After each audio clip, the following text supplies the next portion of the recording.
అందరికీ నమస్కారం అండి. తెలంగాణ రాష్ట్ర వ్యాప్తంగా ఉన్న రైతు సోదరులందరికీ కూడా రాష్ట్ర ప్రభుత్వం అయితే శుభవార్త అయితే చెప్పిందనమాట. సో మనకి ఈ యొక్క రైతు భరోసా సంబంధించి డబ్బులు అనేవి అయితే జమ చేయబోతుందండి రాష్ట్ర ప్రభుత్వం అయితే ఇక్కడ మనకి ముఖ్యంగా చూసుకున్నట్లయితే ఈసారి ఎవరైతే అర్హులు ఉంటారో కేవలం వారి యొక్క ఖాతాలో మాత్రమే జమ చేయాలని చెప్పి రాష్ట్ర ప్రభుత్వం భావిస్తున్నట్టు తెలుస్తుందండి. అయితే ఇందులో మనకు ముఖ్యంగా చూసుకున్నట్లయితే ఇక్కడ మనకి గత ప్రభుత్వంలో రైతు బంధు కింద, ఈ యొక్క ప్రభుత్వంలో రైతు భరోసా కింద ఈ యొక్క పథకాన్ని అయితే తీసుకొచ్చిందండి. సో దీనివల్ల ప్రతి రైతుకి మేలు చేకూరుతుందని చెప్పి రాష్ట్ర ప్రభుత్వం అయితే భావిస్తుందన్నమాట. అయితే దీనికి సంబంధించి గాను ఏంటంటే ఈ యొక్క నిధులు అనేవి అయితే ఎప్పుడు విడుదల చేస్తారనే దానిపై అయితే చాలామందికి సందేశం అయితే ఉంది. సో ఈ వీడియోలో మొత్తంగా తెలుసుకుందామండి, ఎప్పుడు విడుదల చేస్తారో ప్రతిదీ కూడాని. అంతకంటే ముందు కొత్తగా ఎవరైనా మన ఛానల్ని చూసినట్లయితే దయచేసి వెంటనే ఛానల్ని అయితే సబ్స్క్రైబ్ చేసుకోండి.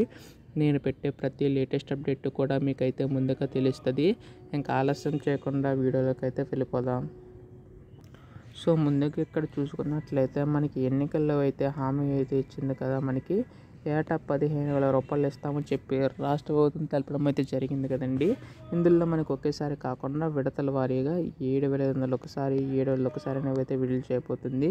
ఇది కూడా మనకి ఎకరం ఉన్న రైతులందరికీ కూడా, అలా మొత్తంగా 10 ఎకరాల లోపు రైతులు ఎవరైతే ఉంటారో వారందరి ఖాతాలో కూడా ఎకరానికి 7,500 రూపాయలు చొప్పున జమ చేయబోతుంది. సో దీనివల్ల ప్రతి రైతుకి లబ్ధి అయితే చేకూరుతుందండి.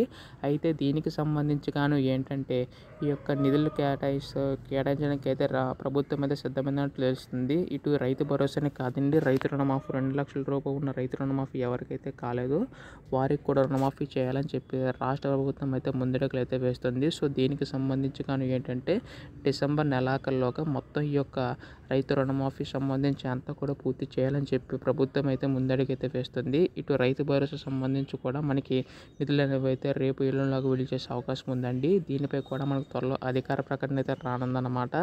దీనిపై మనకి ఏ అధికార ప్రకటన వచ్చినా మీరు ముందుగా తెలుసుకోవాలనుకుంటే దయచేసి వెంటనే ఛానల్ని అయితే సబ్స్క్రైబ్ చేసుకోండి. ధన్యవాదములు. జై హింద్.